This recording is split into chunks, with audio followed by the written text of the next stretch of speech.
Good morning, all. Good morning, ma'am.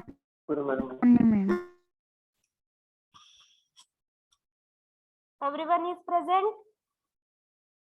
Yes, ma'am. Yes, ma'am. Yes, ma'am.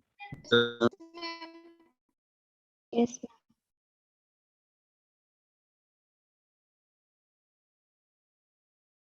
Okay, what we covered in last lecture?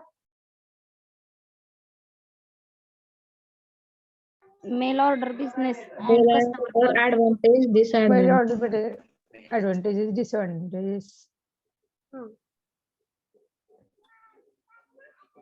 So एकच bit बघितला का? Cooperative Store. consumer cooperative stores. Advantages and disadvantages. Okay. So in today's lecture, we are going to learn last bit of this chapter, that is hire purchase trading house.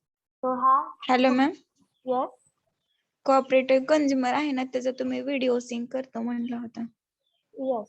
So हा bit complete झाल्यानंतर आपण अजून एकदा consumer cooperative store हे revise करणार आहोत आणि रिव्हिजनच्या टायमिंगला आपण तुम्हाला अजून क्लॅरिफिकेशन येण्यासाठी आपण व्हिडिओ पण शो करणार आहोत. सो फर्स्टली जो आपला लास्ट बीट राहिला ह्या चॅप्टरचा तो आपण कंप्लीट करणार आहोत. That is a hire purchase trading house.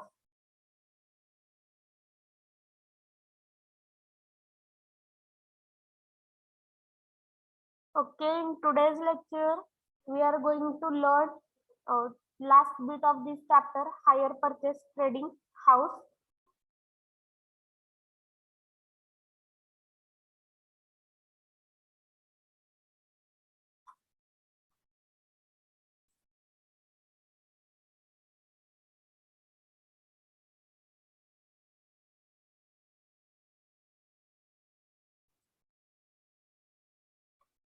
So hire purchase trading house, in that so daily life मधलं मी तुम्हाला एक छोटं एक्झाम्पल सांगते जेणेकरून तुम्हाला हे हायर परचेस ट्रेडिंग हाऊस काय आहे किंवा ही सिस्टीम काय आहे ते तुम्हाला इझिली तुम्हाला समजेल, ग्रास्प होईल. सगळ्यांना ही कंडिशन माहिती आहे का की तुम्ही एखादी वस्तू जसं की 4 व्हीलर असेल तर 4 व्हीलरचे प्राइजेस कसे असतात, हाय असतात. अशी एक्सपेन्सिव्ह कोणती तरी वस्तू इन्स्टॉलमेंट वरती घेता. ही कंडिशन माहिती आहे सगळ्यांना? Yes, ma'am. Yes, ma'am. Yes, ma'am. Okay. ज्यावेळेस आपल्याला एखाद्या गोष्टीची नीड आहे, एखाद्या गोष्टीची गरज आहे आणि ती गरज फुलफिलमेंट करण्यासाठी तुम्ही काय करता, मार्केटमध्ये जाता, त्या स्पेसिफिक शॉप वरती जाता आणि एखादी मशिनरी किंवा एखादं जे तुमचे रिक्वायरमेंट आहे त्यानुसार वस्तू ज्याची कॉस्ट जास्त आहे, मग ती कोणती वस्तू असणार ज्याची कॉस्ट जास्त आहे, एक्सपेन्सिव्ह मटेरियल तुम्ही काय करता, इन्स्टॉलमेंट वरती घेता. मीन्स त्यावेळेस काय करता, हप्त्यावरती एखादी गोष्ट तुम्ही ज्यावेळेस घेता त्यावेळेस फर्स्टली त्याची जी टोटल अमाऊंट आहे त्या टोटल अमाऊंट मधली थोडी 20% किंवा 25% अमाऊंट तुम्ही काय करता, त्या तो जो वेंडर आहे त्या वेंडरला देता आणि बाकीची जी 75% अमाऊंट आहे ती काय करता, तुम्ही हप्त्याने रिटर्न करता किंवा इन्स्टॉलमेंटनी रिटर्न करता. आणि जेव्हा ती वस्तू कम्प्लिटली त्याची अमाऊंट तुम्ही पे करता त्यावेळेस त्याच्यावरचा जो ओनरशिप जे आहे ते तुमच्याकडे येतं. म्हणजे ती आफ्टर कम्प्लीट पेमेंट, ज्यावेळेस तुम्ही डाऊन पेमेंट करता सगळी कम्प्लीट, त्यानंतर त्याचा मालकी हक्क तुमच्याकडे दिला जातो. सो हे जे वर्किंग आहे, हे जे वर्किंग प्रिन्सिपल आहे, तर ह्याला काय म्हणतात, हायर परचेस ट्रेडिंग हाऊस किंवा हायर परचेस ट्रेडिंग सिस्टीम. या सिस्टीमला म्हणतात हायर परचेस ट्रेडिंग सिस्टीम. ज्याच्यामध्ये जे कस्टमर आहेत त्या कस्टमरला काय फॅसिलिटी दिली जाते की इन्स्टॉलमेंट वरती किंवा क्रेडिट फॅसिलिटी त्यांना तिथं प्रोव्हाइड केलं जातं की तिथं मंथली वीकली त्यांना चार्जेस स्पेसिफिक असे इन्स्टॉलमेंट दिले जातात आणि त्यामध्ये त्यांना ते इन्स्टॉलमेंट कम्प्लीट करायचे असतात आणि ती वस्तू घेऊन जायची असते. सो बिफोर दॅट ते काय करू शकतात, ज्यावेळेस त्यांनी 25% त्या वेंडरच्या हातामध्ये अमाऊंट ठेवतात त्यावेळेस ती वस्तू एक्सपेन्सिव्ह वस्तू तर त्यांच्या यूज साठी वापरासाठी घेऊन जाऊ शकतात. बट कम्प्लीट त्याच्यावरती ओनरशिप किंवा मालकी हक्क तिथं त्यांचा नसतो. ज्यावेळेस ते कम्प्लीट अमाऊंट त्या वस्तूची पूर्ण पे करतात त्याच्यानंतर त्यांच्या मालकी हक्काची ती वस्तू होते. सो या सिस्टीमला काय म्हणतोय आपण? हायर परचेस ट्रेडिंग हाऊस और हायर परचेस ट्रेडिंग सिस्टीम. मग तुम्ही सांगा, जर एखादी वस्तू जर तुम्ही हप्त्यावरती घेत असाल तर त्यावेळेस काय काय प्रोसेस असतील, किंवा तुम्ही ज्यावेळेस ते पैसे रिटर्न देत असतात तर त्याच्यावरती काय चार्जेस असतात का कसं असतं सिस्टीम बॉईज? चार्जेस असते त्याच्यावर. Yes Yes, ma'am. charges असतात अमाऊंट ते. प्राइस इन्क्रीज होते. हा मॅम. ओके, बेसिक कोणाला सांगता येईल ज्यांना माहिती आहे रिलेटेड? एखादी वस्तू जर तुम्ही हप्त्यावरती घेतली तर काय होतं? प्राइस इन्क्रीज होते त्याला मॅम त्या व्याज वस्तूची. प्राइस increase होते आणि ma'am, 1 monthला ते Monthly- हे मंथली ते चार्जेस भरावे इन्स्टॉलमेंट लागतात. चार्जेस भरावे लागतात. मंथली नाही भरले तर मग एक्स्ट्रा चार्जेस हा एक्स्ट्रा चार्जेस मॅम लागतात मग. ओके, जर मंथली तुमचं इन्स्टॉलमेंट ती अमाऊंट फिक्स असेल आणि त्या मंथ मध्ये तुम्ही जर पेमेंट केली नाही तर तुम्हाला काय करावं लागतं? एक्स्ट्रा चार्जेस पे करावे लागतात. म्हणजे तो ड्यू तिथे तुम्हाला किंवा फाईन तिथे तुम्हाला फिलअप करावा लागतो, म्हणजे तुम्हाला अजून पैसे द्यावे लागतात. सो जवळपास सगळ्या स्टुडंटला ही कंडिशन माहिती आहे. सो इन डिटेल आपण ही सिस्टीम लर्न करणार आहोत की ही सिस्टीम का अशी सिस्टीम बनवली आहे, त्याचे बेनिफिट काय आहेत आणि त्याचे डिसएडव्हान्टेज काय आहेत. So higher purchase trading house or system, in this form of a business, the buyer gets credit from the seller against the security of a line on the goods purchased by him. हे जो business form आहे ह्याच्यामध्ये काय करतात, जे buyers आहेत ते credit system वरती एखादी वस्तू घेतात कुणाकडून? सेलर कडून, against the security of a line on the goods purchased by him. So security of a line म्हणजे काय? लाईन म्हणजे काय की स्वतःच्या मालकी हक्काचं किंवा ओनरशिप राईट और क्लेम, म्हणजे स्वतःच्या मालकी हक्काचं असते अशा प्रोडक्टला आपण काय म्हणतोय? Security of a line on the goods purchased by him. मग ज्यावेळेस आपल्याला हे सिंपल माहिती आहे की एखादी गोष्ट जर आपल्याला स्वतःच्या मालकी हक्काची करून घ्यायची असेल तर त्याचे जे काय व्हॅल्यू आहे, त्याची जी काय अमाऊंट आहे ती अमाऊंट समोरच्या पर्सनला सेलरला द्यायची आणि मग ती वस्तू आपल्या मालकी हक्काची होती. पण ह्या सिस्टीम मध्ये कसं होतंय की पार्शली गोष्टी हॅपन होतात, म्हणजे तुम्ही जेवढी अमाऊंट आहे त्या अमाऊंट पैकी 25% फक्त तुम्ही त्या सेलरला तिथं देताय, म्हणजे पूर्ण पण मालकी हक्क तुमचा नसतो आणि तुम्ही विकत घेतली नाही अशी पण कंडिशन नसते. सो हे पार्शियल कंडिशन आहे ज्याच्यामध्ये तुमचा फुल्ली राईट नसतो बट थोडा तुम्ही क्लेम करू शकता. Next, in this system the buyer acquire the ownership of a goods only after he has paid the total price in agreed equal number of installment. मग जे प्राइस आहे त्या गुड्सची ती प्राइस काय करतात? टोटल प्राइस किती आहे ते चेक करतात आणि आफ्टर दॅट त्यांना इक्वल नंबर ऑफ इन्स्टॉलमेंट, म्हणजे त्यांना प्रत्येक मंथली तिथे काय केलं जातं?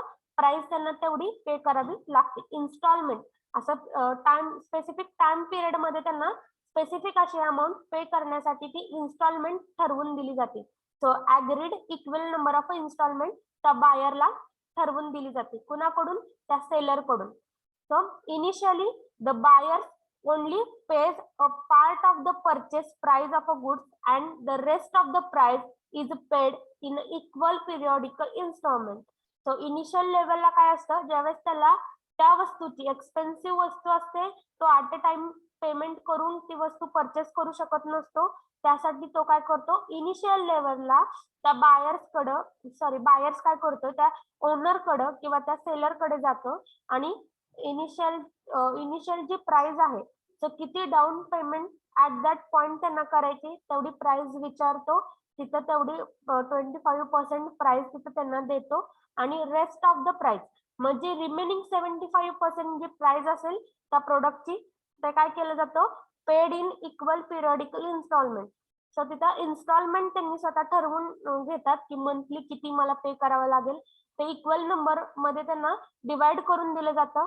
सो त्याच्यानुसार ते मंथली, हाफ इयर और इयरली असे तिथं इन्स्टॉलमेंट ठरवले जातात.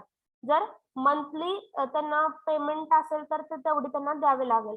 सो किती एक्सपेन्सिव्ह ती गोष्ट आहे त्याच्यावरती इन्स्टॉलमेंटचा पिरियड ठरलेला असतो. जर एखादी गोष्ट किंवा एखादं मटेरियल जर कोटीच्या प्राइस मध्ये जर घेतलं तर डेफिनेटली मंथली तिथं देणं शक्य नाही. सो हाफ इयरली किंवा वर्षानंतर त्याचे पिरियॉडिकल इन्स्टॉलमेंट ठरवले जातात. बट त्याच्यापेक्षा थोडी कमी रेंज मध्ये असेल तर मंथली मध्ये आपण कन्वर्ट करतो आणि मंथली तेवढी इन्स्टॉलमेंट त्या ओनरला किंवा त्या सेलरला द्यावे लागतात. आणि इयर मध्ये 1 इयर मध्ये किंवा 2 इयर मध्ये ती तेवढी टोटल अमाऊंट ती रिकवर करून घेतली जाते. So next आहे the ownership of a goods continues to be with the seller and transferred to a buyer only when he has paid the final installment of the price of a goods. मग जी ownership आहे ते ownership कशाची त्या प्रोडक्टची त्या प्रोडक्टची total price जास्त असते त्यामुळे आपण इन्स्टॉलमेंट वरती घेतो. मग त्यामुळे ओनरशिपचं काय आहे की आपण क्लेम करू शकतो की ही वस्तू मी बुक केली बट आपण फुल्ली क्लेम नाही करू शकत किंवा राईट त्याचा लिगल राईट आपण नाही दाखवू शकत की ही पूर्ण माझी आहे मी ही पूर्ण विकत घेतली. सो त्यामुळं ओनरशिपचा जो पॉइंट आहे त्याच्यामध्ये जोपर्यंत तो समोरचा व्यक्ती बायर ती फुल पेमेंट करत नाही फायनल इन्स्टॉलमेंट पे करत नाही तोपर्यंत फुल ओनरशिप कुणाकडे असती त्या सेलरकडे असते. म्हणजे जो सेलर आहे तो काय करू शकतो की जर बायर इन्स्टॉलमेंट मंथली जर फिलअप करत नसेल तर तिथे त्याला ड्यू चार्जेस भरावे लागतात किंवा जर तो तिथून पुढे पण जर तो कंटिन्यू करत नसेल इन्स्टॉलमेंट तर ती मशीन किंवा ते प्रोडक्ट उचलून घेऊन जाण्याचा पण हक्क त्या ओनरला असतो त्या सेलरला असतो. सो फुल ओनरशिप जोपर्यंत फायनल इन्स्टॉलमेंट होत नाही तोवर त्या सेलरकडे राहते. Next, in case of a default the seller is free to take back the goods from the buyer.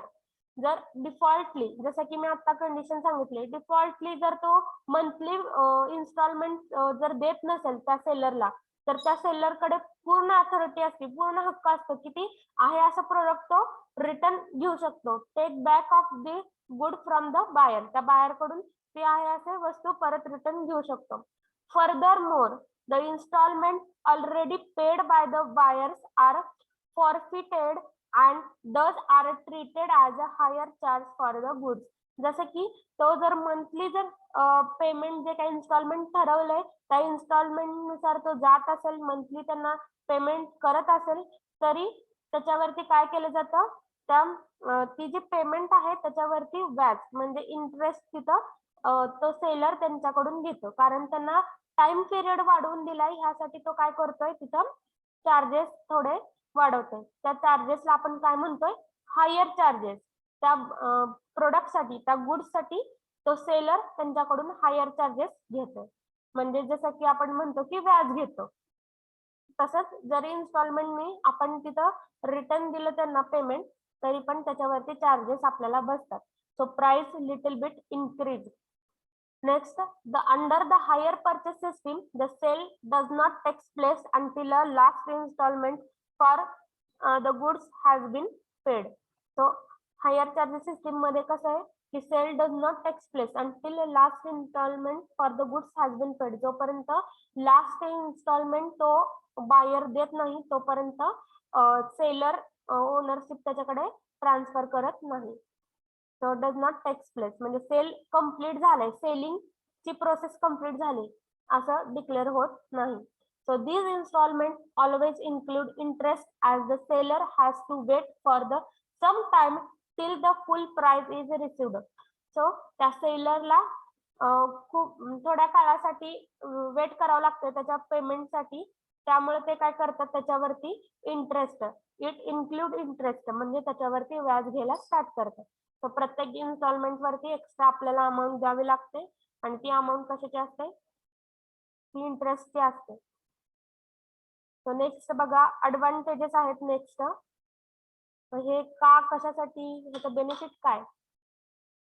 So firstly ह्याच्यामध्ये बघा ही सिस्टीम आहे ती सिस्टीम तुम्हाला समजली बट आपण हे असं का करतो म्हणजे ह्याची गरज काय अशा सिस्टीमची. सो नीड आहे नीड काय आहे या सिस्टीमची जे की एक्सपेन्सिव्ह जे प्रोडक्ट असतात जे की 1 इन्स्टॉलमेंट मध्ये कस्टमर घेऊ शकत नाही अशा कस्टमर साठी हे चांगले बेनिफिट आहे की ते काय करू शकतात हायर परचेस ट्रेडिंग सिस्टीम नुसार ते प्रोडक्ट ते परचेस करू शकतात आणि यूज करू शकतात. ज्यावेळेस त्यांना अशा मोठ्या मोठ्या मशिनरी घेण्याची गरज आहे किंवा एक्सपेन्सिव्ह अनदर एक्सपेन्सिव्ह काय प्रोडक्ट त्यांना सध्याच्या काळाला त्यांना गरज आहे, रिक्वायर्ड आहे.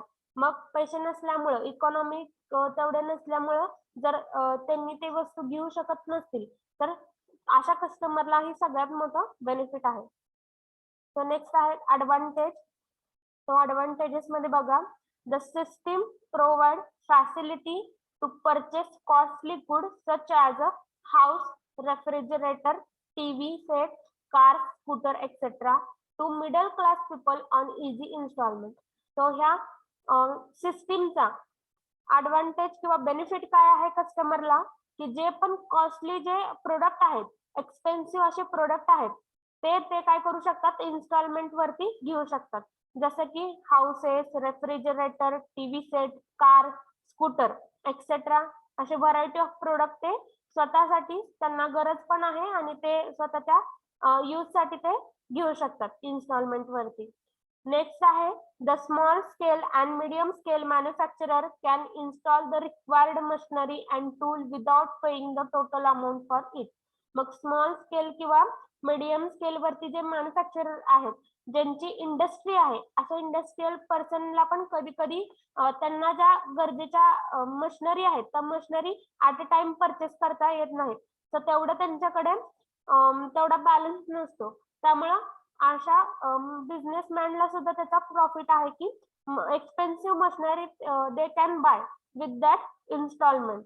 मग हायर परचेस ट्रेडिंग सिस्टीम नुसार ते काय करू शकतात, घेऊ शकतात आणि त्यांचं जे वर्क आहे ते वर्क कंटिन्यू करू शकतात.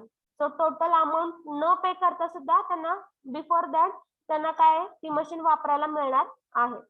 Next third, the system help to increase the sale of a costly and non-essential luxury article because it tempts a very large number of people to buy the same. So third जे advantage आहे त्यामध्ये काय सांगितलंय की जे costly जे goods असतात की मोस्ट ऑफ द टाइम कसं होतं, मिडल क्लास पीपल आहेत ते विचार करतात की एवढ्या कॉस्टली ते वन पेमेंट मध्ये ते एखादा प्रोडक्ट घेऊ शकत नाहीत. बट आता ह्या फॅसिलिटीमुळे काय झालंय की कॉस्टली आणि लक्झरियस आर्टिकल ते काय करतायत, इन्स्टॉलमेंट वरती घेतायत, यूज करतायत आणि ज्यावेळेस त्यांना ती गरज आहे त्यावेळेस त्या गरजेच्या टायमिंगला पण त्यांना ते मिळतंय. So the system help to increase the sale. मग ते कॉस्टली जे प्रोडक्ट आहेत, लक्झरियस जे आर्टिकल्स आहेत त्यांचं सेलिंग पण ह्या सिस्टीम मुळे जास्त होतंय. So because it attempt a very large number of people to buy the same. So large number of customer ते काय करतील, बाय करतील at a time. Next आहे fourth advantage, even people who have enough money to pay at once as a price of a desired article may prefer to purchase their requirement under a higher purchase system so as to invest their money elsewhere to earn more profit.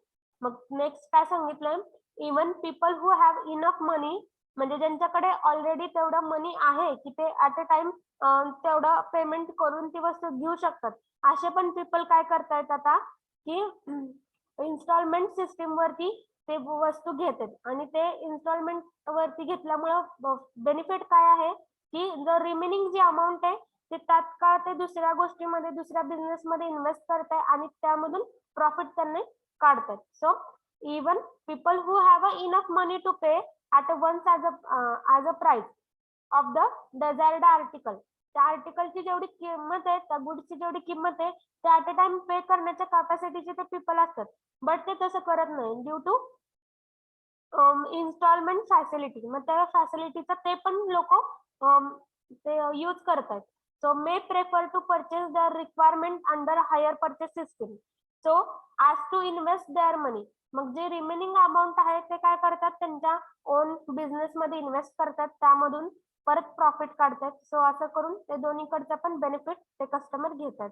So as to invest their money elsewhere to earn more profit. So जास्त profit मिळवण्यासाठी बरेच high class people पण costly luxurious जे articles आहेत किंवा goods आहेत ते instalment वरती घेत आहेत. So these are the 4 advantages of a hire purchase trading system or house. Next आहे डिसएडव्हान्टेजेस. सो आतापर्यंत आपण ऍडव्हान्टेजेस बघितलं की कस्टमर कॉस्टली वगैरे आर्टिकल परचेस करू शकतात. सो नेक्स्ट याचे डिसएडव्हान्टेजेस काय आहेत. So people may be tempted by installment plan to buy things which they can not afford. पण अशामुळे काय होतंय, इन्स्टॉलमेंट वरती आपण एखादी गोष्ट घेतोय सो ती आपल्या बजेटच्या बाहेरची असते. So people may be tempted by installment plan. So ते काय विचार करतात की आपण इन्स्टॉलमेंट वरती एक्सपेन्सिव्ह गोष्ट जर घेतली जे की आपण वन टाइम पेमेंट करून अफोर्ड करू शकत नाही, ती घेऊ शकत नाही, सो आपण इन्स्टॉलमेंट वरती घेऊया. बट त्याचे जे मंथली जे चार्जेस असतात किंवा त्याच्यावरचा जो इंटरेस्ट असतो तो त्यांना तिथं पे करावा लागतो. मग ते काय होतं की त्या मंथली त्यांना जेवढा रिटर्न करायची आहे पेमेंट, तर ते पेमेंटची अमाऊंट पण हाय असते. तर मंथली तेवढी पण अमाऊंट ते सम टाइम पे करू शकत नाही किंवा बाय डिफॉल्ट ते काय होतं त्यांच्याकडून स्किप झालं तर त्यांना अनदर परत चार्जेस पे करावे लागतात. सो म्हणजे त्यांच्या कॅपॅसिटीच्या वरती ते काय करतात, वस्तू परचेस करतात ड्यू टू इन्स्टॉलमेंटची फॅसिलिटी दिल्यामुळे त्यांच्या कॅपॅसिटीपेक्षा जास्त ते काय करतात, वस्तू परचेस करायला बघतात. नेक्स्ट आहे the trader dealing in a hire purchase have to arrange a large capital to finance their business. मग ज्या वेळेस पण लक्झरियस किंवा कॉस्टली अशा आर्टिकल बायर्स घेतात इन्स्टॉलमेंट वरती, त्यावेळेस ज्यांचं शोरूम आहे किंवा ज्यांचं ते शॉप आहे ज्याच्यामध्ये हे सगळे आर्टिकल स्टोअर केले जातात, अशा बिझनेसमॅनला किंवा अशा सेलरला काय करावं लागतंय, तिथं फायनान्स जास्त त्यांच्या बिझनेससाठी कलेक्ट करावं लागतंय. म्हणजे इन्व्हेस्टमेंट तिथं त्यांना जास्त करावी लागते आणि रिकवर त्यांना खूप काळानंतर मिळणार आहे due to installment system. So the trader dealing in a hire purchase have to arrange a large capital. तिथे त्यांना त्यांच्या बिझनेससाठी जे काय फायनान्स आहे तो जास्त तिथे इन्व्हेस्टमेंट करावी लागेल to finance their business. And third disadvantage, the goods purchased on a hire purchase basis are costlier than its actual price. So जे पण गुड्सची जी फायनल प्राइस आहे त्याच्यापेक्षा आपल्याला जास्त तिथं अमाऊंट पे करावी लागते. म्हणजे त्याच्यावरती व्याज द्यावं लागतं, इंटरेस्ट द्यावं लागतं. त्यामुळे काय होते, आधीच ते कॉस्टली असतं आणि त्यानंतर अजून त्याच्यामध्ये 10% 20% एक्स्ट्रा आपल्याला अजून मार्जिन तिथं त्यांना द्यावं लागतं. The goods purchased on a hire purchase basis are costlier than its actual price because the higher purchase include the interest on the unpaid installment. So तुम्हाला तिथं वेळ त्यांनी देतायत पेमेंट करण्यासाठी, त्यामुळं तुम्हाला तिथं व्याज पण द्यावं लागतं आणि त्यामुळं आधीच कॉस्टली असलेल्या प्रोडक्ट्स वरती काय होतंय, अजून प्राइजेस त्याची वाढतात. म्हणजे त्याची टोटल प्राइस जर तुम्ही चेक केली तर 10% आणि 20% तुम्हाला अजून एक्स्ट्रा पे करावं लागतं. So this is the disadvantage of higher purchase trading system. सगळ्यांना समजलंय हायर परचेस ट्रेडिंग सिस्टीम काय आहे, ऍडव्हान्टेजेस आणि डिसएडव्हान्टेजेस समजलंय का सगळ्यांना? Yes, ma'am. Yes, ma'am. Yes, Yes, ma'am. Yes, ma'am. Okay, anyone have any doubt in this bit? No, ma'am. Okay. No, ma'am. Higher purchase trading सिस्टीमचा आपण एक video बघूया.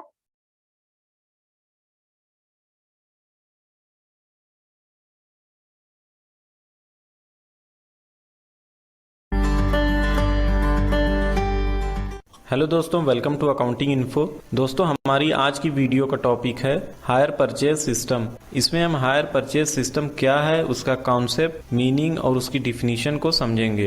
इसमें परचेजिंग का क्या सिस्टम होता है, इसकी पेमेंट कैसे की जाती है, ये सारी चीज़ें आपको इस वीडियो में क्लियर हो जाएंगी।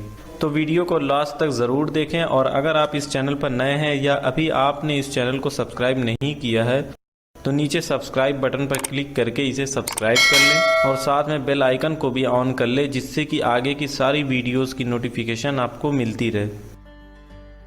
हायर परचेज सिस्टम, इसमें हायर का मतलब होता है कोई चीज़ किराए पर देना या लेना, और परचेज यानी कोई चीज़ खरीदना। यानी हम कोई असेट्स किराए की तरह यूज़ करते हैं उसकी हर महीने, 3 महीने या फिर 6 महीने पर पेमेंट करते हैं और फिर पेमेंट पूरा हो जाने पर वह असेट्स हमारी हो जाती है। जैसे अगर कोई पर्सन कोई असेट्स खरीदना चाहता है या कोई मशीन खरीदना चाहता है जिसकी उसको बहुत ज़रूरत है और उसके पास उतने पैसे नहीं है कि वह उसे खरीद सके,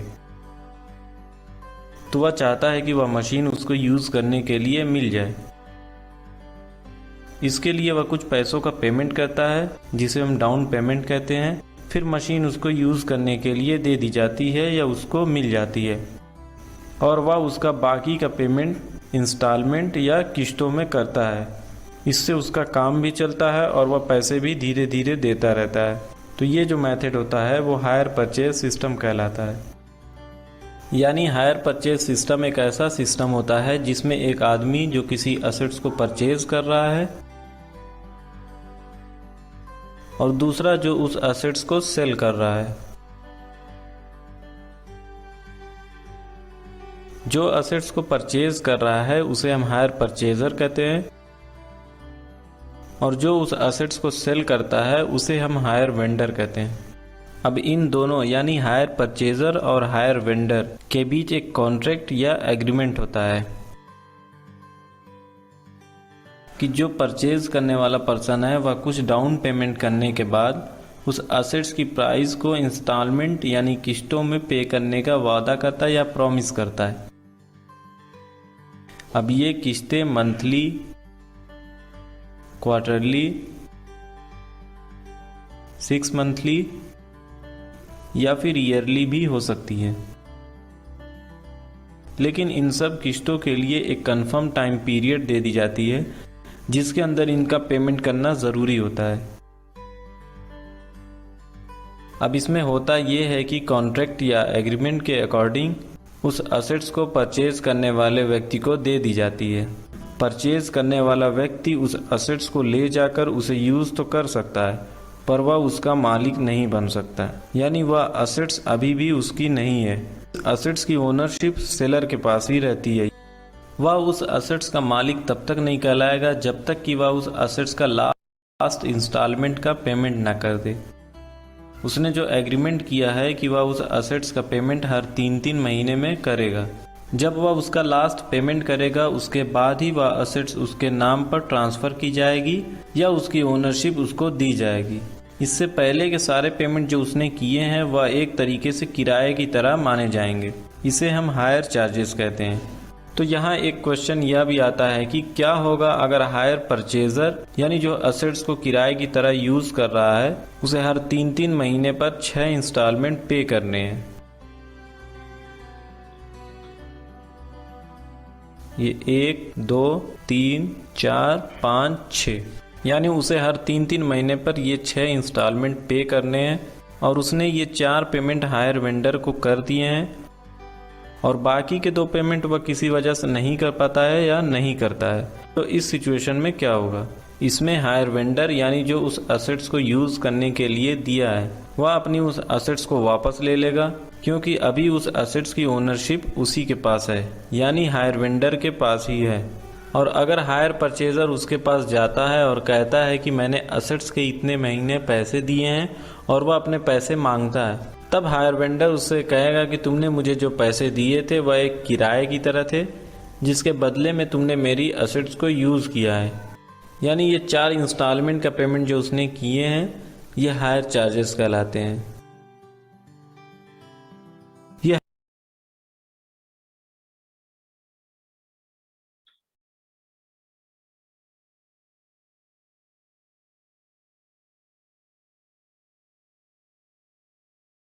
का पेमेंट जो उसने किए हैं ये हायर चार्जेस कहलाते हैं। ये हायर परचेज सिस्टम की एक डिफिनीशन है जो कि बहुत ही आसान है जिसे आप अच्छे से समझ सकते हैं। Hire purchase system is a special system of purchase and sale of goods. Under this system purchaser pays the price of the goods in installments. The installments may be monthly, quarterly, 6 monthly or yearly. Under this system the goods are delivered to the purchaser at the time of agreement before the payment of installments, but the title on the goods is transferred after the payment of all installments as per the hire purchase agreement. The special feature of a hire purchase transaction is that the payment of every installment is treated as the payment of hire charges by the purchaser to the vendor till the payment of the last installment. After the payment of the last installment, the ownership is transferred to the purchaser. तो ये higher purchase system की एक बहुत ही आसान C definition है। तो उम्मीद करता हूँ आपको हायर परचेज सिस्टम के बारे में समझ में आ गया होगा। और अगर ये video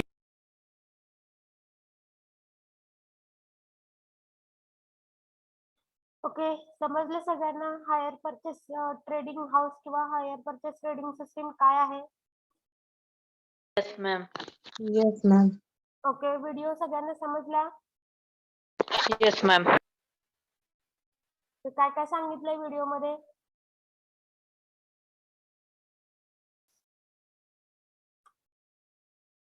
higher purchase trading system ह्या रिलेटेड त्या व्हिडिओ मध्ये काय काय सांगितलं?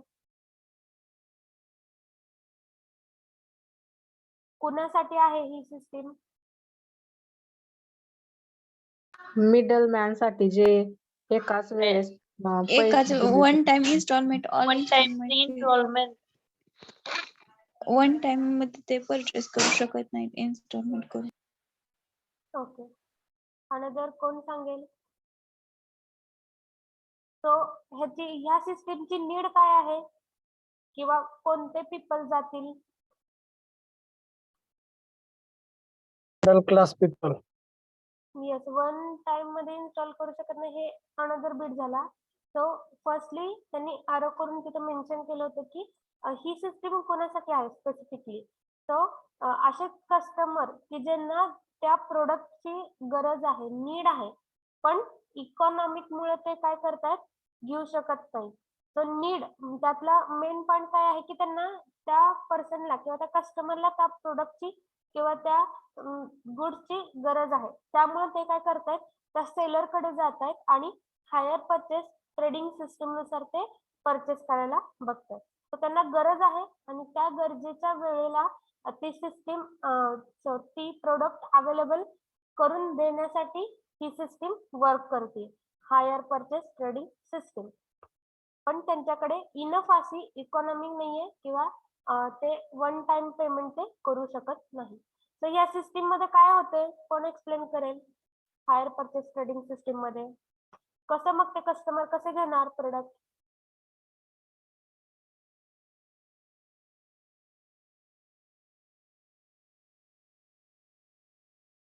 सांगा fast. In this system, the buyers acquire to ownership of goods only after has paid to total price in the agreed equal number of installment मध्ये ते कुठं आहे? त्यानुसार ते hello hello. Smita Bhosale, mute yourself. मी रोहन आहे. स्मिता भोसले मॅडम आहेत का प्रेझेंट?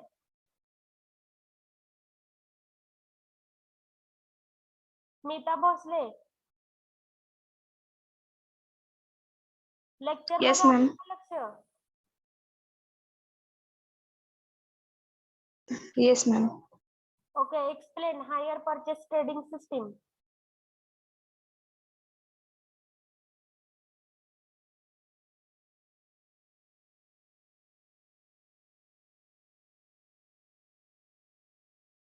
फास्टली सांगा madam.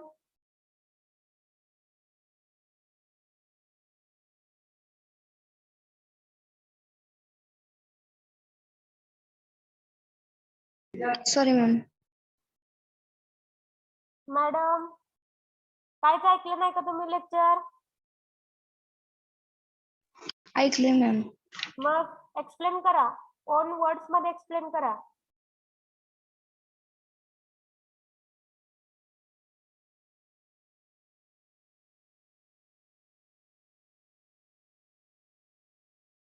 Fast.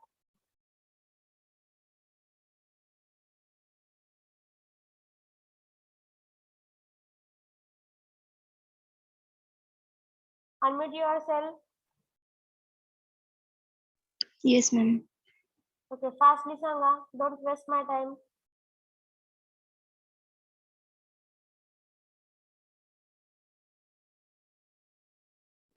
Higher purchase trading houses त्यांच्यासाठी आहे की जे एकाच वेळी सगळी इन्स्टॉलमेंट नाहीत भरू शकत. ही सिस्टीम कशी वर्क करते, काय होतं?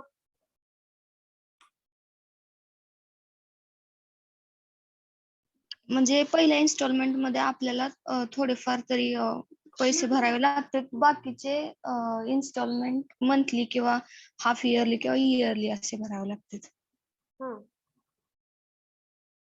अजून काय काय आहे? ऍडव्हान्टेजेस सांगा. आणि त्याचा इंटरेस्ट पण असतो. तर तुम्हाला स्क्रीन वरती सगळं विजिबल आहे, तुम्ही तेच वाचून दाखवताय. But I want advantages. या सिस्टीमचे ऍडव्हान्टेजेस काय काय आहेत? किती ऍडव्हान्टेजेस आहेत टोटल नंबर?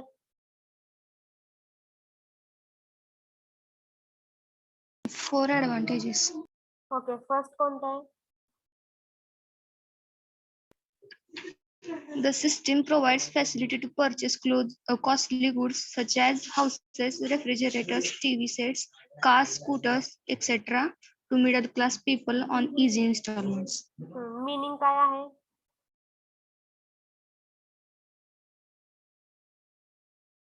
तुम्ही जे वाचून दाखवलं त्याचं meaning?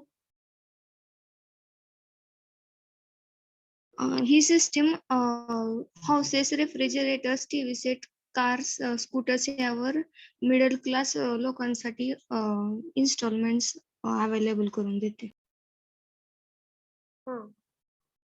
Next, second advantage. The small scale and medium scale manufacturers can install the required machinery and tools without paying the total amount. Meaning? म्हणजे जे स्मॉल स्केल आणि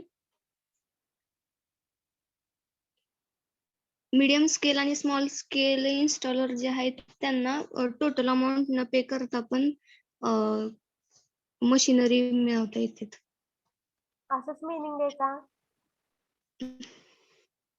नो मॅम. मग काय मीनिंग? काय दिलंय? ओके, हाफ म्हणजे sentence. Half payment सांगा सांगा.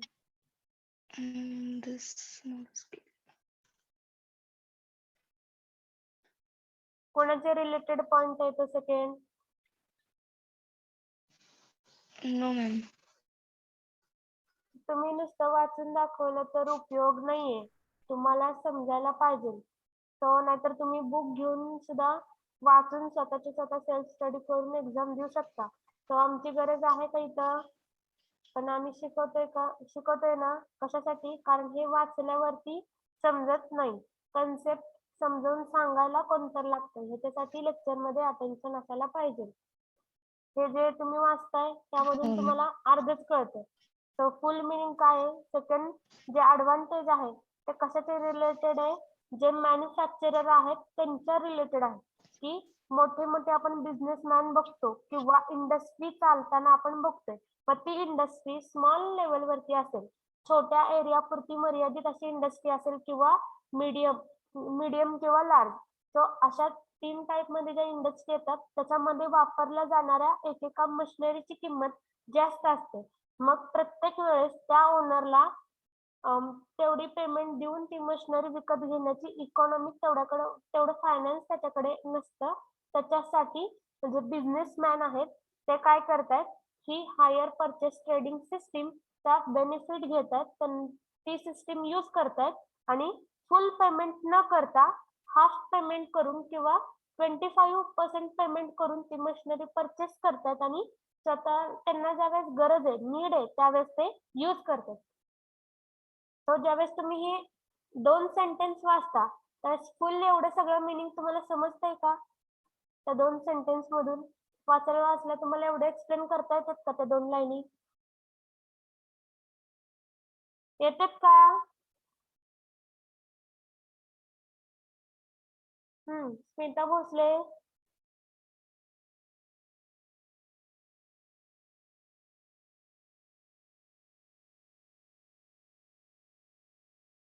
तो त्यासाठी लेक्चर मध्ये फोकस असला पाहिजे. तो आम्ही इथे एक्सप्लेन करतोय. इट मीन्स ते बीट कसे आहेत, डिफिकल्टी ते बीट डिफिकल्ट आहेत, तर ते तुम्हाला व्यवस्थित ग्रास्प होण्यासाठी हे सगळं सुरू आहे. सो नेक्स्ट रिमेनिंग 2 advantages कोण सांगेल? Other student.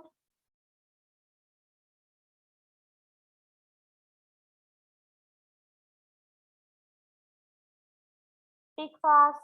Other student.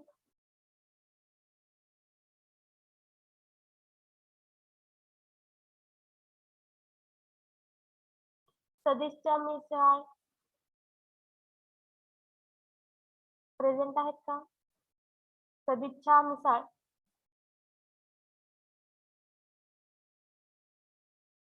Role number 31. Are you present?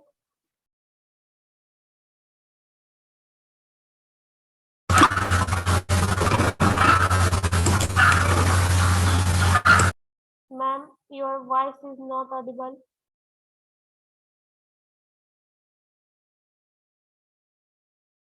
Okay, rejoin व्हा मॅडम जर माईकचा प्रॉब्लेम असेल तर. नेक्स्ट रेश्मा मुलानी आहेत का प्रेझेंट? रेश्मा मुलानी. येस मॅम, मी बाईक वर आहे मॅडम. मॅडम तुम्ही बाईक वर आहे तर मग आम्ही काय करायचं? मुलानी, लेक्चरच्या टायमिंगला एका जागी सेटल होता येत नाही का? काय मॅम? लेक्चरच्या टायमिंगला एका जागी तुम्ही सेटल होऊन तुम्ही स्टडी करू शकत नाही का? नाही मॅम, हॉस्पिटलला चाललेले. Okay.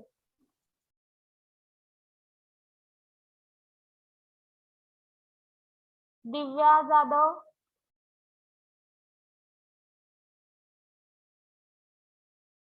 Divya Jadhav. Yes ma'am. Okay, advantages सांगा हायर परचेस ट्रेडिंग सिस्टम. हा येस मॅम. मॅम आपण त्या हायर ती सिस्टीम यूज करून आपण ती मेथड यूज करून आपण आपल्याला जर कोणते गुड्स म्हणजे हाऊस, टीव्ही एक्सेट्रा एखादे वस्तू घ्यायची असेल तर आपण त्या घेऊ शकतो. सेकंड. आणि आपल्याला त्याचं पूर्ण पेमेंट एका वेळेस करायला नाही लागणार. जर आपल्याला सगळे पेमेंट एक वेळेस नाही करता आले तर आपण 6 इन्स्टॉलमेंट मध्ये त्याचं पेमेंट करू शकतो. आणि जर आपण ते पेमेंट जर नाही करू शकलो तर आपल्याला ती वस्तू त्यांना रिटर्न करावी लागेल. Second advantage. Hello ma'am. Yes. Voice येत नाही मॅम. ओके, नेटवर्क इश्यू असेल तुम्हाला चेक करा तुम्ही तुमचं नेटवर्क. मॅडम सेकंड सांगा, second advantage. Yes ma'am.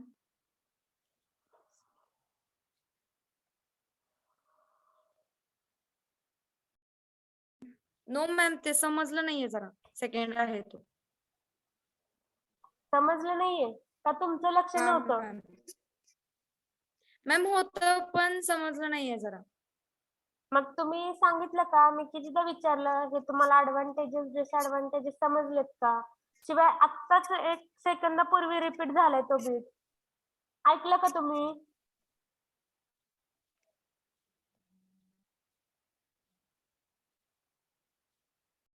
Madam. हो मॅम, ऐकलं तरी पण नाही समजलं. थोडं एकदा एक्सप्लेन करा ना. तर आम्ही एक्सप्लेन करू ऍट दी लास्ट.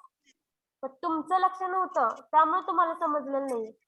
कोणाला समजलेलं मॅम, नाहीये का हा सेकंड बीट ऍडव्हान्टेज मधला?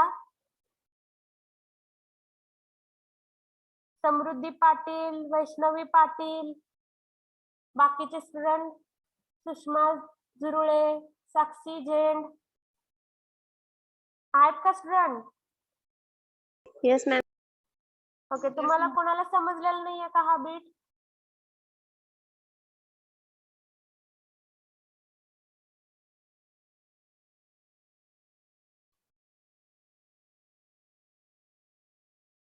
वैष्णवी पाटील,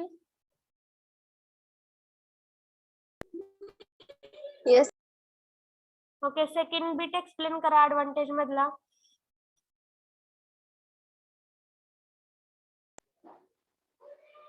स्मॉल स्केल आणि जे मीडियम स्केल मधले मॅन्युफॅक्चरर्स आहेत ते त्यांच्या रिक्वायर नुसार मशिनरी आणि टूल्स हे विदाउट पेमेंट शिवाय इन्स्टॉल करू शकतात. ओके, समृद्धी पाटील, येस मॅम. रिपीट सांगा सेकंड बीट ऍडव्हान्टेज मधला.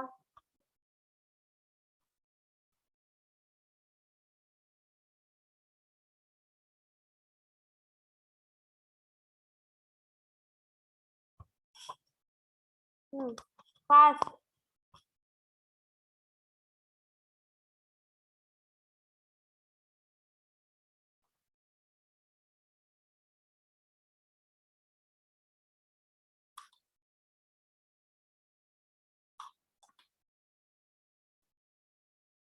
सांगा madam. Small and large scale manufacturing. काय होतं त्याचं?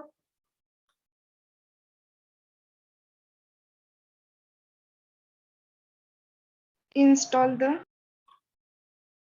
the required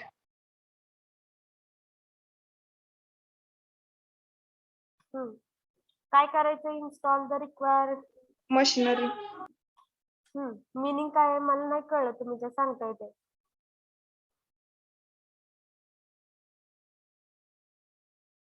पूर्ण मराठी मधून सांगा, काय समजलं तुम्हाला?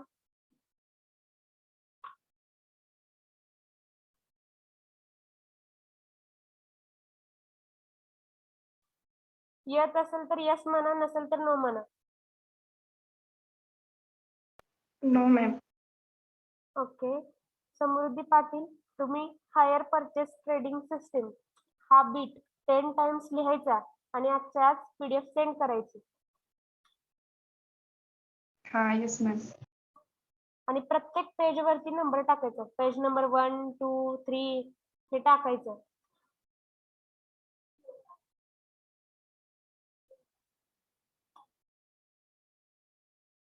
नेक्स्ट, झुरुळे सुषमा आहेत का present? Yes ma'am. Okay, second bit सांगा ऍडव्हान्टेज मधला. The small scale and medium scale manufacturers can install the required machinery and tools without paying. Meaning काय आहे?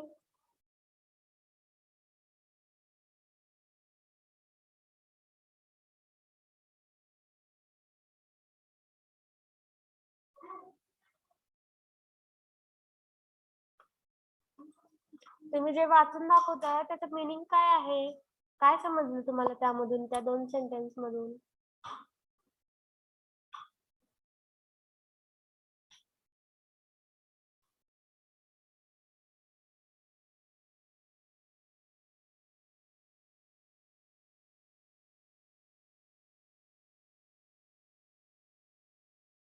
Unmute your self. Sushma. Yes ma'am. Okay, सांगा fast, आणि नसेल येत तर नाही म्हणून सांगा. No. ओके, 10 टाइम्स लिहायचं madam. Yes ma'am.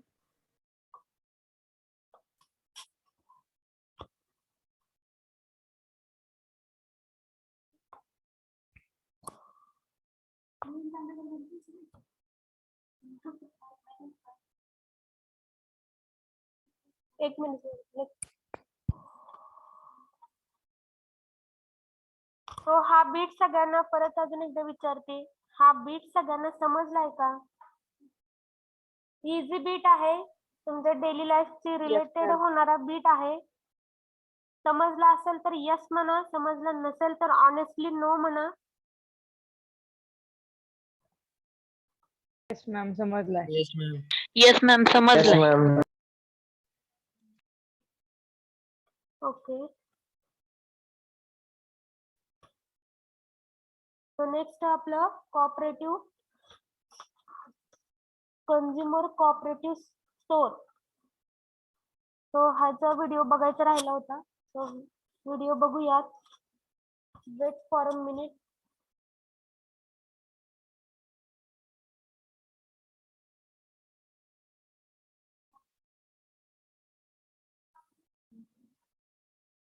Hello everyone, welcome back to Magnet Brains. My name is CS Payal and is video में हम पढ़ने जा रहे हैं कंज्यूमर कोऑपरेटिव स्टोर के बारे में.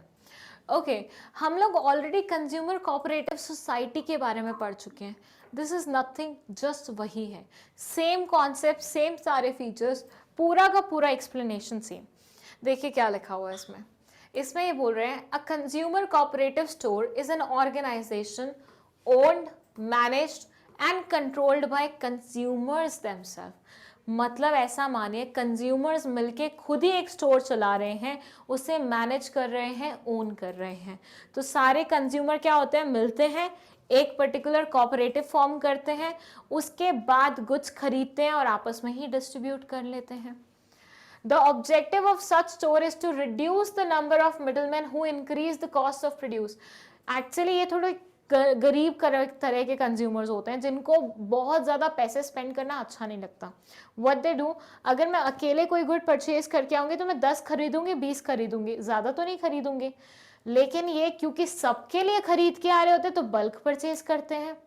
और bulk purchases manufacturer generally allow करता है. मैन्युफैक्चरर क्या बोलता है कि मैं 2-3 नहीं बेचूंगा लेकिन मैं 1000-2000 बेच सकता हूँ, यही बोलता है ना मैन्युफैक्चरर. तो ये क्या करते हैं, डायरेक्टली मैन्युफैक्चरर के पास जाते हैं और बोलते हैं हमारे पास बल्क ऑर्डर है. मैन्युफैक्चरर बोलता है बिल्कुल लेके जाइए, कोई प्रॉब्लम नहीं है. तो यहाँ पे ना सिर्फ आप मैन्युफैक्चरर से कम दामों पे सामान ला रहे हो, बल्कि जो बीच में मिडलमैन जो खाना मतलब खाते थे ना पैसे, उनके पैसे भी सेव कर रहे हो. तो मिडलमैन को हटा के आपने कॉस्ट कहीं ना कहीं कम कर ली है. तो ऐसे बल्क परचेजेस में इनको क्या मिल जाता है, सस्ती आइटम्स मिल जाती हैं. The cooperative stores generally buy in large quantity. अभी जो बोला वही पॉइंट है. Directly from the manufacturer or the wholesaler and sell them to the consumers at reasonable rate. अब बल्क परचेज होगा तो कॉस्ट क्या होगी, कम होगी. तो ऐसे में जो प्रोडक्ट 10 रुपए का पड़ने वाला था हर एक इंसान को, अब वो कितने का पड़ेगा, 8 रुपए का. तो as a result of which आपने पैसे सेव किए कि नहीं किए, और आप बल्क परचेज करके लाओगे कोऑपरेटिव बन के और यहाँ पे आके कंज्यूमर्स में डिस्ट्रीब्यूट कर दोगे. The members get products of good quality eight cheaper rates. अच्छी क्वालिटी का प्रोडक्ट सस्ते दामों पे मिल जाए और क्या चाहिए किसी को, तो यहाँ पे इनको आराम से मिल जाता है. To start a consumer cooperative society at least 10 people have to come together. ये बोलते हैं भैया सिंपल सी बात है, अगर आपको कंज्यूमर कोऑपरेटिव स्टोर खोलना है तो मिनिमम 10 लोग होने चाहिए, तभी आप कोऑपरेटिव खोल सकते हो. इट शुडंट बी लाइक 2 लोग आए, 3 लोग आए, वो आके बोल रहे हैं यार चलो सोसाइटी मतलब कोऑपरेटिव वो खोलते हैं. ऐसा पॉसिबल नहीं है. मिनिमम 10 लोगों की तो रिक्वायरमेंट है ही है. Form a voluntary association and get it registered under the Cooperative Societies Act. और इनको अपने आप को कोऑपरेटिव सोसाइटी एक्ट में रजिस्टर भी कराना पड़ता है, जो कि मैंने आपको वीडियो की स्टार्टिंग में ही बोल दिया था कि this is nothing just like cooperative society, consumer cooperative society. तो इनको मिनिमम 10 लोगों के साथ आना पड़ेगा, इस पर्टिकुलर एक्ट में अपने आप को रजिस्टर कराना पड़ेगा, तभी वो कोऑपरेटिव स्टोर खोल पाएंगे. The capital of the cooperative society is raised by the issue of shares to the members. ये बोलते हैं पैसे कहीं और से नहीं लाते, जो मेंबर्स होते हैं ना, जो कंज्यूमर्स होते हैं, जो मिलके ये परफॉर्म कर रहे हैं, वो इंडिविजुअल बेसिस पे अपने अपने घरों से पैसे लेके आते हैं और यही इनका कैपिटल रहता है. सो कैपिटल कहाँ से रेज होता है, मेंबर से ही रेज होता है. Then it says the management of the store is democratic and interested to be an elected managing committee where one man one vote is the rule. ये बोलते हैं ये जो पूरा स्टोर है ना, जो मैनेजमेंट है ना इसकी, डेमोक्रेटिक प्रिंसिपल्स पे चलते हैं. डेमोक्रेटिक प्रिंसिपल्स मतलब एक इंसान एक वोट, हर एक को बोलने का मौका दिया जाएगा और इक्वल अमाउंट में बोलने का मौका दिया जाएगा. तो हर एक इंसान के पास एक एक वोट होता है जिसका इस्तेमाल करके what they do, they basically मतलब फॉर्म दैट पर्टिकुलर थिंग और मैनेजमेंट चलाते हैं उसकी पूरी.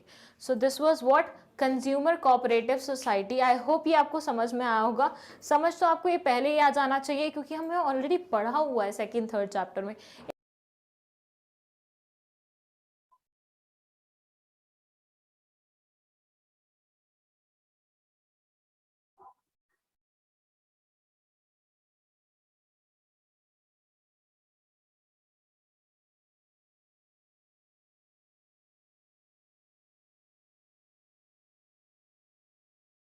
Voice is audible to all? Ma'am video stop झालाय. Okay. Okay, wait for a minute.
Screen work करत नाही हो. नेट गेले का?